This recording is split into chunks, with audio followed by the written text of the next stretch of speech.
सज्जनता, सरलता और विद्वता की प्रतिमूर्ति माननीय, नमस्कार आदरणीय। बात करेंगे अनावश्यक विचारों से दूर कैसे रहा जाए और उसके क्या फ़ायदे हो सकते हैं।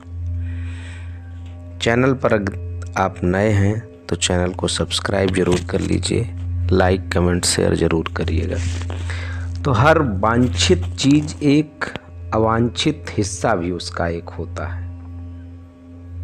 इस संसार में जो भी उपस्थित हैं, कण कण में आवश्यक और अनावश्यक दोनों की भागीदारी, बराबर की हिस्सेदारी होती है। जब आप एक भाग की तरफ देखते हैं, यानी अनावश्यक बात की तरफ देखते हैं, यानी कि जो नहीं चाहिए उस पर अपना ध्यान केंद्रित करते हैं, तब आकर्षण के नियम के अनुसार आप जाने अनजाने में आप उस अनावश्यक बात को ही, अनावश्यक विचार को ही अपने तरफ आकर्षित करने लगते हैं। इससे आप कुछ भी बदलाव नहीं कर सकते हैं। कोई चीज़ मुझे नहीं चाहिए ऐसा नहीं कह सकते हैं। यदि आपने जो चीज़ आपको चाहिए उस पर लक्ष्य केंद्रित किया तो इसका अर्थ है कि वो चीज़ मुझे चाहिए, वो मेरे पास होना चाहिए। लेकिन जब आप ऐसी चीज़ पर लक्ष्य केंद्रित करते हैं जो आपको नहीं चाहिए, तो इसका अर्थ है कि आपके विचार, वही अनावश्यक विचार आपके अंदर आने लगते हैं। और वही अनावश्यक चीज़ें, उनका जब चयन करते हो तो आनंद नहीं मिलता है, उसमें दुख ही मिलता है और परिस्थितियां भी आपकी वैसी ही बनने लगती हैं। हमारे अंदर जो विचार हैं, जो मार्गदर्शक प्रणाली का कार्य करती हैं, जो भी भावना, जो भी विचार हैं, वो मार्गदर्शक प्रणाली की तरह कार्यरत रहती हैं।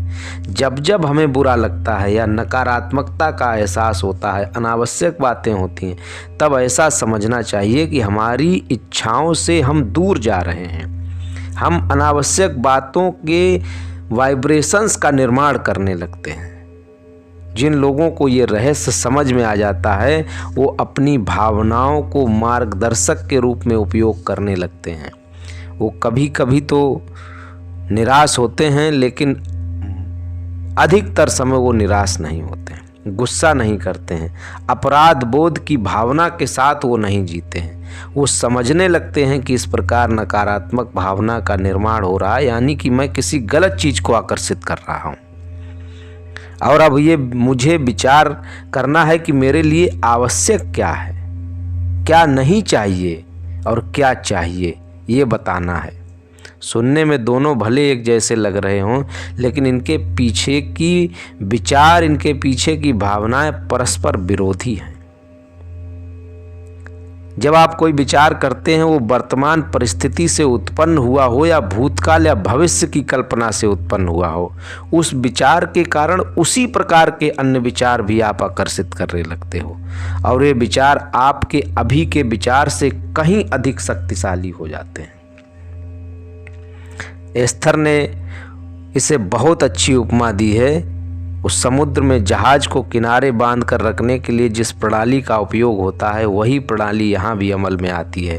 जहाज को किनारे तक खींचने के लिए बहुत मोटे मजबूत रस्सों का इस्तेमाल होता है। वास्तव में इतने मोटे रस्सों को खींचना असंभव है, लेकिन पहले छोटे छोटे रस्सों से बड़े रस्सों को अटकाया जाता है, बांधा जाता है, और उन छोटे रस्सों से उन बड़े रस्सों को खींचा जाता है, और बड़े रस्सों को खींचकर उस अति विशाल जहाज को भी खींचना संभव हो जाता है।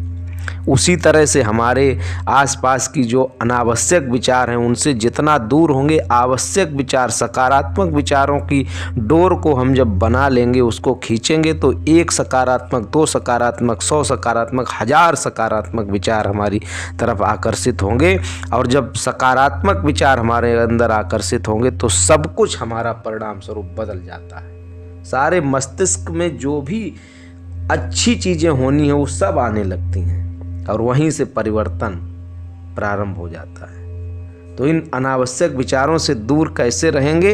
एक सकारात्मक विचार, उसके बाद एक और सकारात्मक, उसके बाद एक और सकारात्मक। उन सकारात्मक विचारों से बड़े सकारात्मक विचारों का झुंड खींचना है हमें अपनी तरफ, और नकारात्मक विचारों से एक एक करके दूर हटना है हमको। ये जीवन अनमोल है और महत्वपूर्ण बात, ये जीवन सिर्फ एक है। Thank you.